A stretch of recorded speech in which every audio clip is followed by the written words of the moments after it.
Is-Sindku tas-Siġġiewi Julian Borg ħareġ onqu għal Francine Farrugia dik li sa din il-ġimgħa kienet għadha Kunsillier Nazzjonalista fil-Kunsill Lokali tas-Siġġiewi. Mat-Times, is-Sindku tas-Siġġiewi b'aspirazzjonijiet li joħroġ għall elezzjoni ġenerali li ġejja qal li kien sorpriż b'dak li ġiet akkużata bih Farrugia meta nżammet taħt arrest fuq allegat frodi ta' kważi 2.5 miljun euro.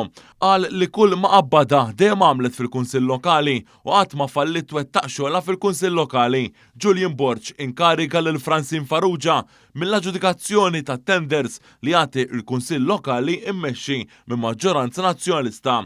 Qal li issa li għaddi ftit żmien se jinbidlu l-emozzjonijiet fuq dellijiet li ntefa' fuq il-Kunsill Lokali immexxi minnu.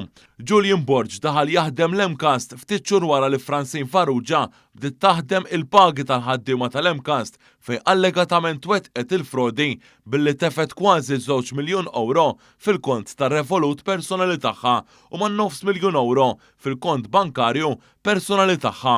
Jirriżultaw koll is-Sindku tas-Siġġiewi li kemm il-darba ġie imbuttat mill-kap issa caretaker Bernard Grech u jingħata ħafna viżibilità fuq il-midja nazzjonalista kellu fiduċja assoluta fi Francine Farrugia tant li responsabilizza bl-aġġudikazzjoni tat-tenders qasam li fih hemm involuti flejjes kbar.